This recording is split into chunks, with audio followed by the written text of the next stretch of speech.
ከቶም ስለ ሄግል ዲያሌክቲክስ ሰምተህ ታውቃለህን?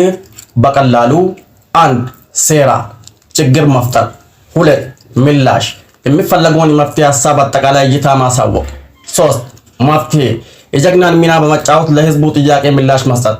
በትክክልም የሚፈልጉትም ይሄው ነውና ስለ አስደናቂው የሄግል ዲያሌክቲክ ተርታል። አሁን አስደናቂ ነው ግን አደገኛም ነው። ግቡን ለማሳካት በመቶ ሺዎች የሚቆጠሩትን ህይወት ቢሰውም ምንም ችግር የለውም፣ ምክንያቱም ውጤቱ ለዘዴው አረጋጋጭ ነውና።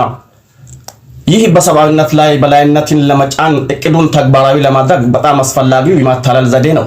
በፌደራል ሪዘርቭ ባንክ አማካኝነት አሜሪካ ላይ ፋይናንስ ቁጥጥር ካደረጉ በኋላ በዋና ዋና ዘዴዎቹ በሽብርተኝነት ሚዲያና ጦርነት አማካኝነት ዓለምን ለመቆጣጠር አሜሪካን ይጠቀሙባት ጀመር።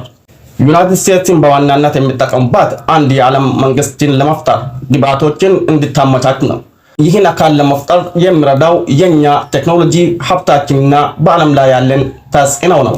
አሸባሪነት፣ ሚዲያና ጦርነት የዓለምን ቁጥጥር ለማጽናትና ለተማከለ የዓለም ስርዓት መንገድ ለመጥረግ የአሜሪካ ሚና።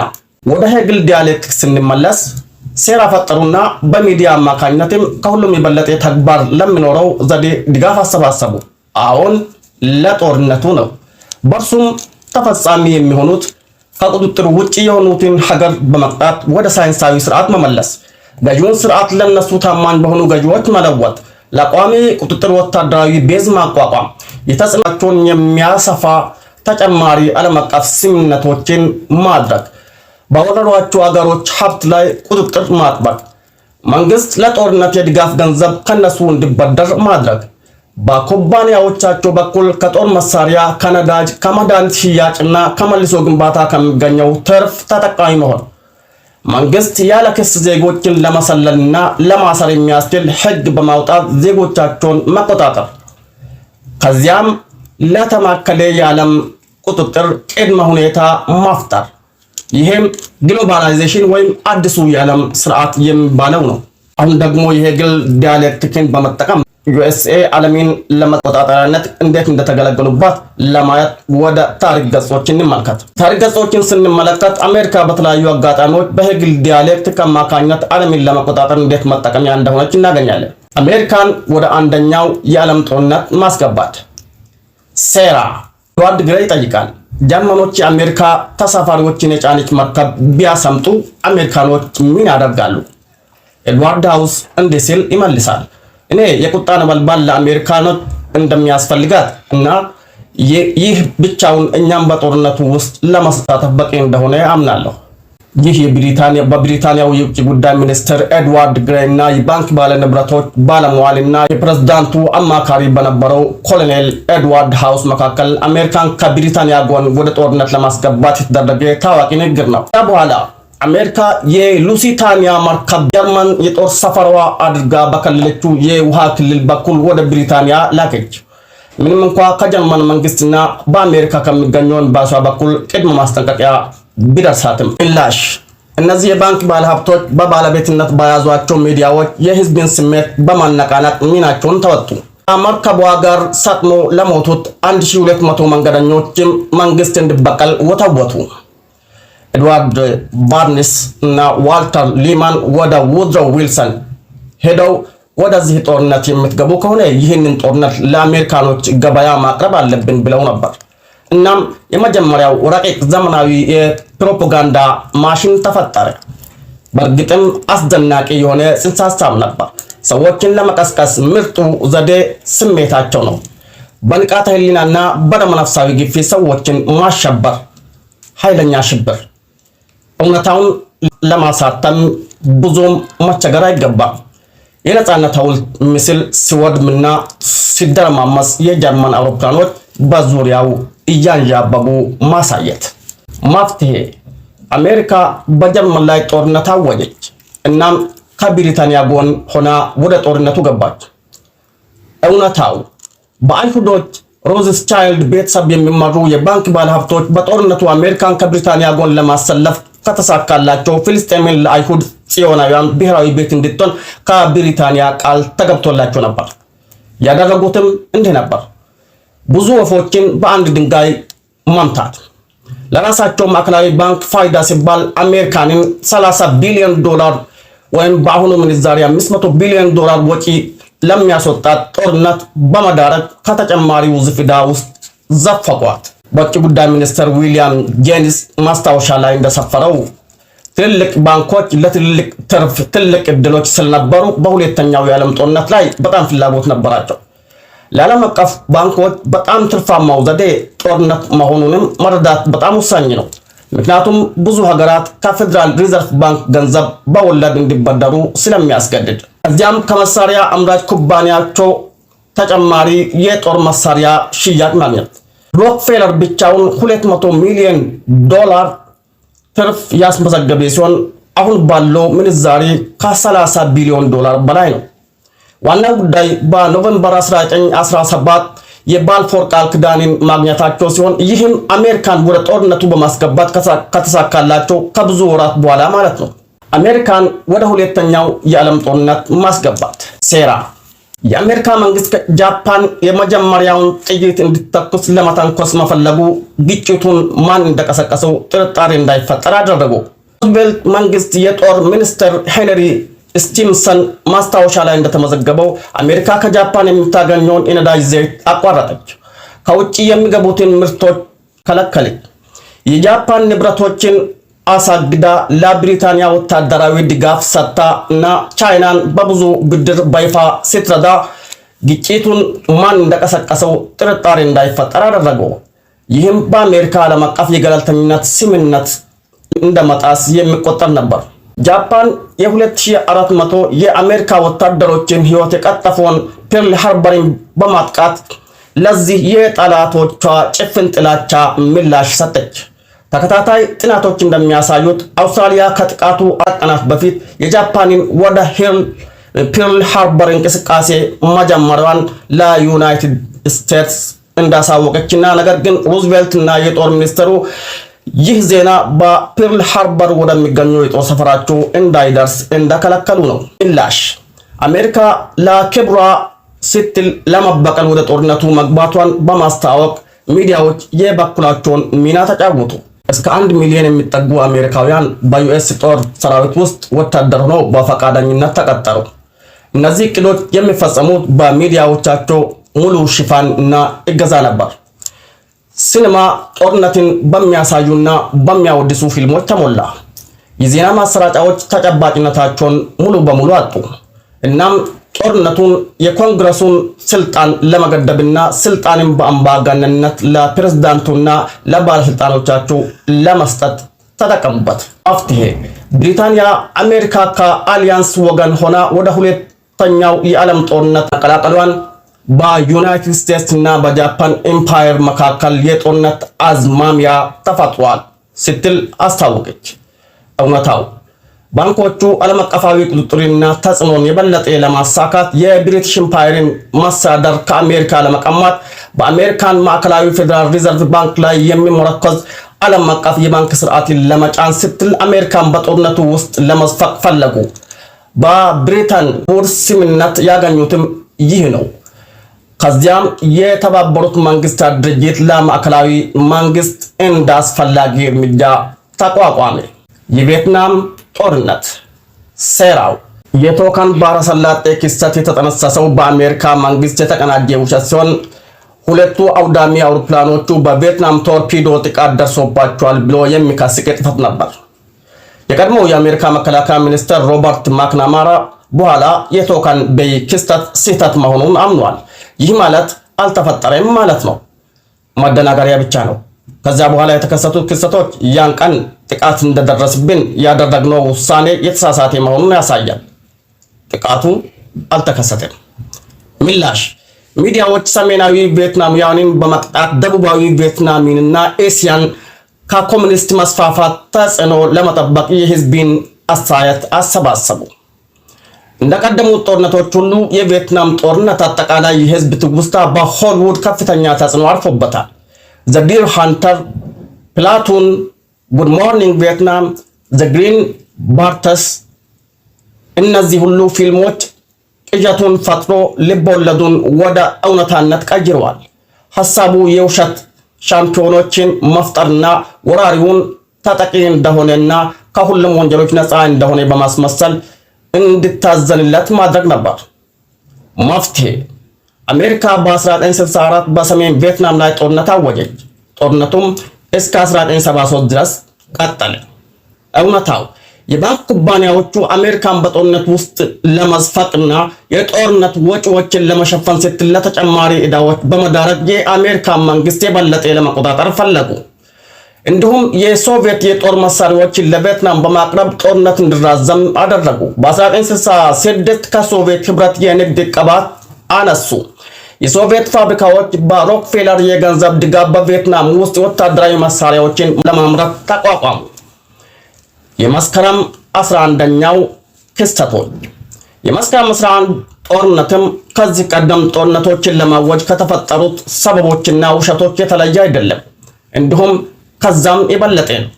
ሴራ ድርብ ወኪሎች አልቃይዳ የዓለም የንግድ ማዕከልን መንትያ ግንብን እንደሚስ አሳምነው አልቃይዳም ሐሳቡን ተቀብሎ አጸደቀ። የአሜሪካ መንግስትም እቅዱን አጠናቆ ስራውን አከናወነ።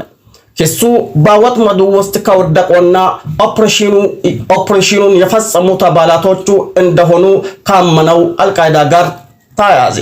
በኒውዮርክ ስለተገደሉት አሜሪካውያን ቁጥር ሳስብ ይህ ኦፕሬሽን የታቀደ ኦፕሬሽን ነው ብዬ አስባለሁ። ናዚዎች የተጠቀሙበት ክላሲክ ኦፕሬሽን ነው የተጠቀሙበት፣ ደግሞም ይጠቀሙበት ነበር። አሜሪካ እንደገና ተታለለች። ምላሽ ሚዲያዎች ይህን ውሸት ሲያራግቡና የአሜሪካና የዓለም አቀፉን የህዝብ አስተያየት በአልቃይዳ ቡድን በታሊባን መንግስትና በጂሃዲስት ርዕዮተ ዓለም በተወከለው ዓለም አቀፍ ሽብርተኝነት የራሱ እስልምና ላይ እንዲያተኩር ሲያንቀሳቅሱ ሁሉም ሰው መስክሯል። መፍትሄ በአፍጋኒስታን ከዛም በኢራቅ ላይ ጦርነት አውጇል። አልቃይዳንና ደጋፊዎቹም በማጥፋት በአፍጋኒስታን ከዛም በኢራቅ የስርዓት ለውጥ አድርጓል። እውነታው የዓለም ቁንጮቹ ፍላጎት ኮሙኒዝም ከተገረሰሰ በኋላ የጋራ ዓለም አቀፋዊ ጠላት ለማግኘትና ለተጨማሪ ጦርነቶች ማረጋገጫ ለማግኘት አንድ የዓለም መንግስት አስተሳሰብን በዓለም አቀፍ ለማስታወቅ ነበር። የሶቪየት ህብረት ከተገረሰሰ በኋላ እስልምና በኮሙኒዝም ፋንታ ጠላት ለማድረግና ለኔቶ ህልውና መቀጠል እስላም ዋስትና ይሆን ዘንድ የኔቶን ህጎች ለወጡ። ከዛም በእስላማዊ ዓለም አካባቢ ተከታታይ ጦርነቶችን ለማካሄድ ማቀድ ጀመሩ። ሁሉም ማስረጃዎች ሴፕቴምበር 11 ዓላማው የፖለቲካ ህጎች ማውጣትና ለአዲሱ የኢምፔሪያሊስት እንቅስቃሴ አስፈላጊውን የገንዘብ ድጋፍ ለማግኘት የተደረገ የውሸት ስራ መሆኑን ያመለክታሉ። የሴፕቴምበር 11 ክስተቶች በማቀድና በመተግበር ላይ የዩኤስ ከፍተኛ አመራሮች ተሳትፎ ለመኖሩ ማስረጃው ሊቆጠር ከሚችለው በላይ ነው።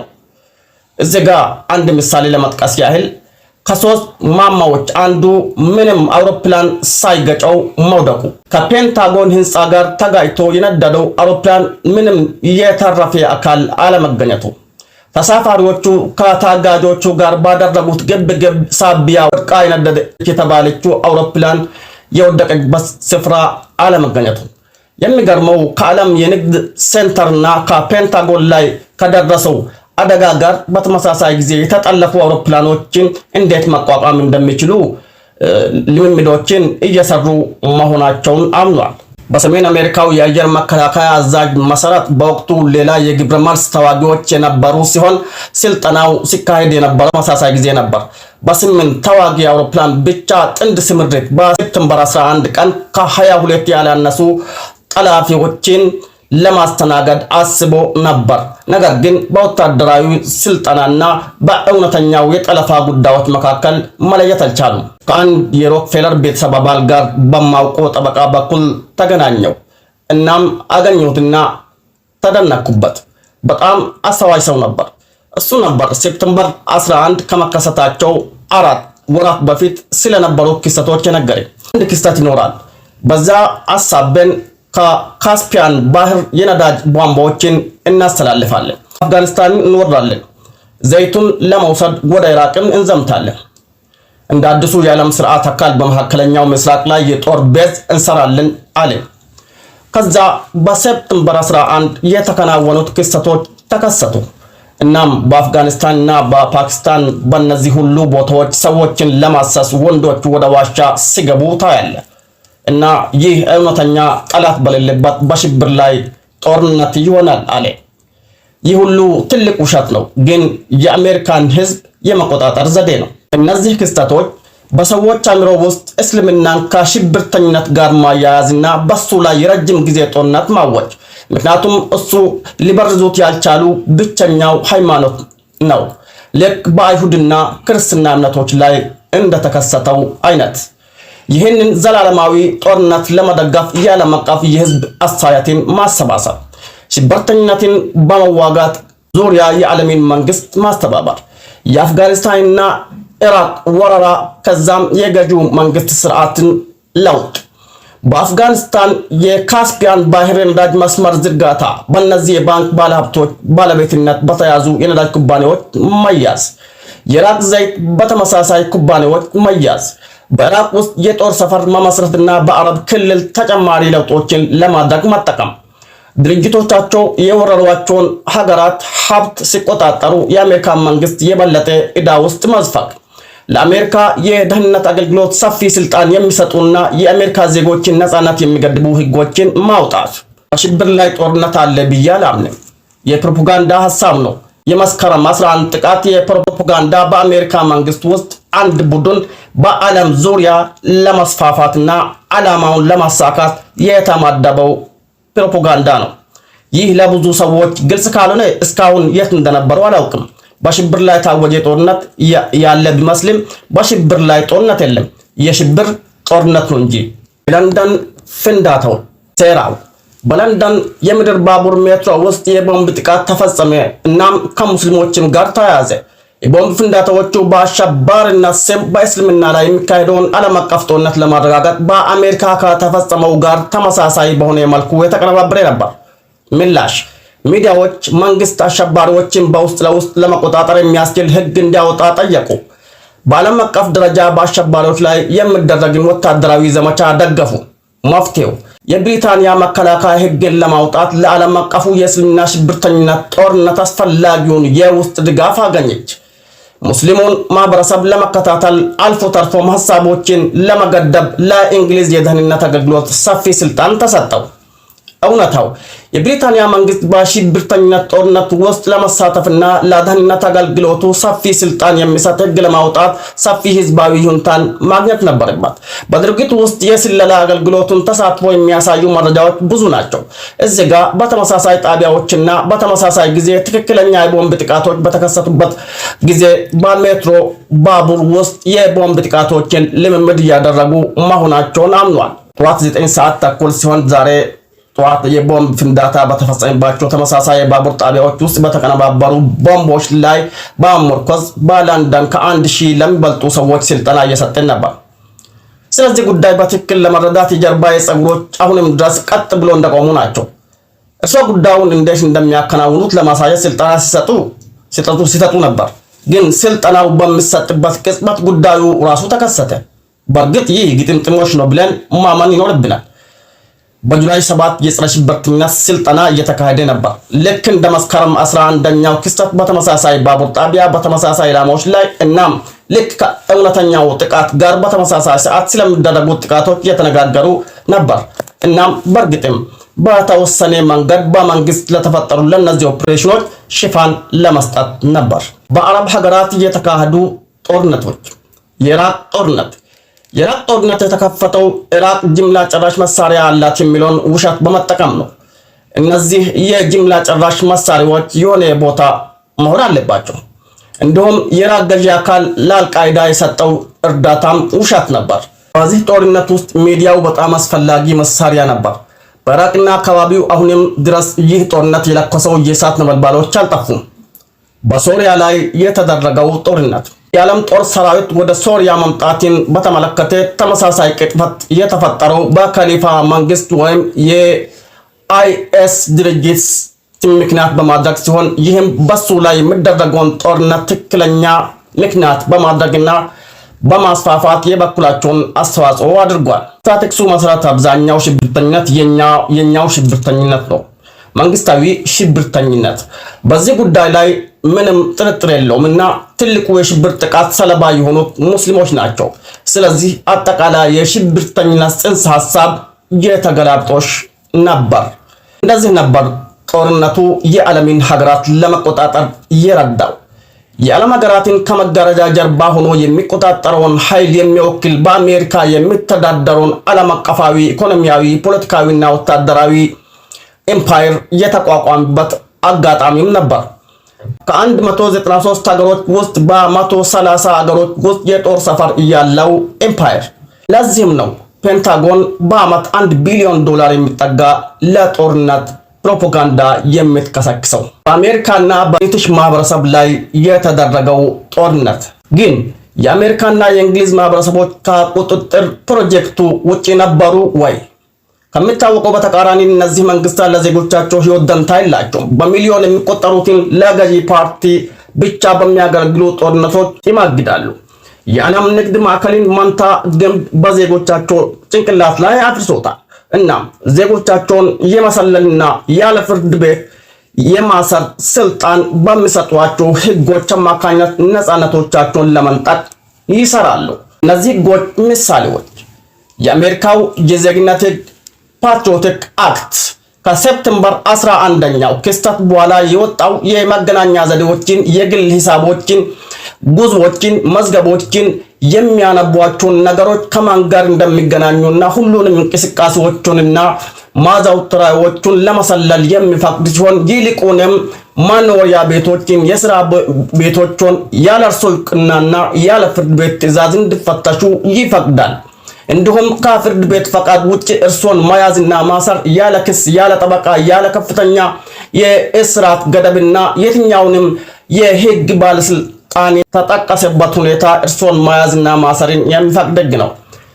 ከሴፕቴምበር 11 በፊትም ዜጎችን መሰለልና ሰዎችን መከታተል በድብቅ የሚከናወን የዕለት ተዕለት ተግባር ነበር። ፕሬዝዳንት ክሊንተን ዘመን ኢቼሎን በተባለ ምስጢራዊ የመንግስት የስለላ ፕሮግራም አማካኝነት በሚሊዮን የሚቆጠሩ የግል የስልክ ጥሪዎች መጠለፋቸው ተረጋግጧል። በብሪታንያ ውስጥም ከጁላይ 7ቱ ክስተት በኋላ በፕሬዝዳንት የተባለ ከአሜሪካዊ የዜግነት ህግ ጋር የሚመሳሰል ወይም ሊበልጥ የሚችል ህግ ወጣ። ከነዚህ ሁሉ የነጻነት ጥሰቶች በተጨማሪ እርሶና ጠበቃዎቹ ማየት በማይችሉት የምስጢር ማስረጃ ግለሰቦችን መክሰስና ጥፋተኛ ማድረግ ከዛም እርሶ የተከሰሱበትን ማስረጃ ሳያውቁ የፍርድ ውሳኔ መስጠት የሚፈቀድበት ነው። ሕፃናትን ቃለ መጠይቅ ማድረግና ማሰር ወይም ሙስሊም በመሆናቸው ብቻ በፖሊስ በጽንፈኛነት ስለተፈረጁ በሕፃናቱ አስተሳሰብ ላይ ጫና ይኖራቸዋል ብሎ ከፈሯቸው ቤተሰቦች ማስወጣት፣ መምህራንን፣ ዶክተሮችን፣ የሕክምና ባለሙያዎችንና ሌሎችንም በመመልመል ማሰልጠንና ስለ ተጠርጣሪ አሸባሪዎች ለባለስልጣናት ሪፖርት እንዲያደርጉ ማስገደድ ወይም ከጊዜ በኋላ ስላመጡት ለውጥ ለምሳሌ ሂጃብ በመልበስ ወይም ሰላትን በመስገድ በመስጊድ ውስጥ በማዘውተር ወይም የሰዎችን ባህሪ የመለወጥ መገለጫ በሆኑት ቦታዎች መስገድ፣ መሰረታዊ አስተሳሰቦችን ወይም ተቃራኒውን መያዛቸውን የተገነዘቡ ሕፃናትንና ጎልማሶችን አስተሳሰቡን ለመተው ልዩ ኮርሶችን ራዲካላይዜሽን ኮርስስ እንዲወስዱ ማስገደድ። እነዚህ ህጎች ወጡት የሄግሊን ዲያሌክቲክ መነሻ በማድረግ ለሽብርተኝነት እንደ ማረጋገጫ በመገልገል ነበር። ህጎቹ ሁሉም እንደ አሸባሪ ከሚቆጠሩት በበለጠ በስፋት ጥቅም ላይ የሚውሉ ቢሆንም ለጨቋኝ ስርዓታቸው ስጋት በሚፈጥሩ ሁሉ ላይ ተፈጻሚ ይሆናሉ።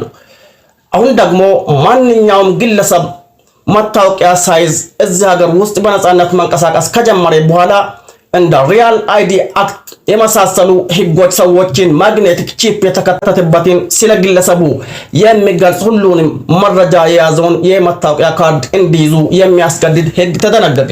ይህም በአውሮፓና አሜሪካ ፓስፖርቶች ውስጥ የሚከተት RFID ቺፕ ከመጫኑ በፊት ትልቅ እርምጃ ነበር።